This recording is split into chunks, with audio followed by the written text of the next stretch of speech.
दोस्तों आज का जो सवाल रहने वाला बहुत ही इंटरेस्टिंग सवाल रहने वाला। क्या कह रहा है कि the sum of following series, आपको बताना है इस सीरीज को जोड़कर जो आंसर आएगा वो कितना आएगा। दोस्तों ये सीरीज जो है ना देखने में इतनी भयानक लग रही है ना, यदि आप इसको ब्रेक करोगे ना तो चीजें आपके सामने आ जाएंगी। देखना कैसे, आप मुझे बताओ बहुत ध्यान से। जैसे लिखा क्या है, आप कहोगे 1 इंटू 1 का square into 1 minus 0/1 plus 2 into 2 का square into 1 minus 1/2 plus 3 into 3 का स्क्वायर इंटू 1 माइनस 2/3। इसी प्रकार से चलते चलते कहाँ तक जोड़ना है आपको, एन टर्म तक जोड़ना है। आप मुझे बहुत ध्यान से बताओ 1 माइनस 0/1 क्या होगा, आपको 0, 1 में से 0 जाएगा, कितना बचेगा, आपको 1 बचेगा।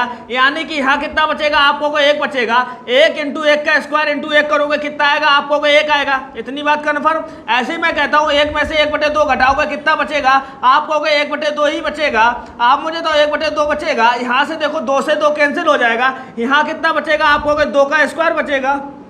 इतनी बात कंफर्म हो गई। आप मुझे तो बहुत ध्यान से यहाँ पर देखो कितना बचेगा, आपको 3 एकम 3 में से 2 जाएगा, 1/3 बचेगा। यानी कि जो भी बचेगा यहाँ पर कितना बचेगा, आपको 1/3 बचेगा। यहाँ से 3 से 3 कैंसिल हो जाएगा, यहाँ कितना बचेगा, आपको 3 का स्क्वायर बचेगा। इसी प्रकार से सीरीज आगे बढ़ते बढ़ते कहाँ तक आपको बतानी है, आपको बताने की एन टर्म तक बतानी है।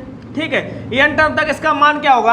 आप मुझे तो 1 को मैं 1 का स्क्वायर लिख सकता हूँ, बिल्कुल लिख सकता हूँ। आप मुझे तो बहुत ध्यान से, जैसे मैं कहता यहाँ लिखा है 1 का स्क्वायर प्लस 2 का स्क्वायर प्लस 3 का स्क्वायर, ऐसे ही आगे 4 का स्क्वायर प्लस 5 का स्क्वायर होगा। यानी कि प्राकृतिक संख्या के वर्गों का योगफल आपको ज्ञात करना है। आपको फॉर्मूला पढ़ा होगा, प्राकृतिक संख्या के वर्गों का योगफल कितना होता है। आप कहोगे इसका जो आंसर आएगा वो कितना आएगा, n प्लस 1 कोष्टक में 2n प्लस 1, y कितना आएगा, आपको 6 आएगा। बस यही तो हमारा आंसर हो जाएगा।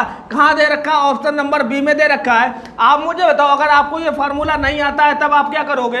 मैंने बोला आपको बताना कि 1 के स्क्वायर प्लस 2 का स्क्वायर प्लस 3 का स्क्वायर कहाँ तक, एन टर्म तक। मैंने बोला एन टर्म की वैल्यू मान लो आपको यहीं तक बताना होता, आप कहोगे यहाँ तक बताना, यानी कि एन की जो वैल्यू होगी वो एन की वैल्यू कितनी होगी, आप कहोगे 2 होगी, क्योंकि आपको 2 टर्म तक बताना है। यहाँ पर एन टर्म तक बताना है, यहाँ पर 2 टर्म तक बताना है। यानी कि एन की वैल्यू कितनी होगी, 2। जब एन की वैल्यू 2 होगी तो इसका मान कितना होगा आप कहोगे 1 का स्क्वायर कितना होता है 1 और 2 का स्क्वायर 4, 4 प्लस 1 करोगे कितना आएगा 5। यानी कि एन की वैल्यू अगर मैं 2 रखता हूँ तो हमको आंसर मिलना चाहिए 5। देखो किस ऑप्शन में एन की वैल्यू 2 रखोगे आपको मिलेगा 5। आप कहोगे ऑप्शन नंबर बी चेक कर लेते हैं, क्योंकि ये हमारा सही होगा और आपका सेटिस्फेक्शन भी हो जाएगा। अगर मैं एन की वैल्यू 2 रखता हूँ, यहाँ देखो 2 और 2 प्लस 1 करोगे कितना होगा 3। यहाँ देखो 2 दूनी 4 प्लस 1 कितना हो जाएगा, आपको कहोगे 5 बटे कितना होगा, आपको कहोगे 6, 2 तिया 6 से 6 कैंसिल हो जाएगा, आपको मिलेगा कितना 5।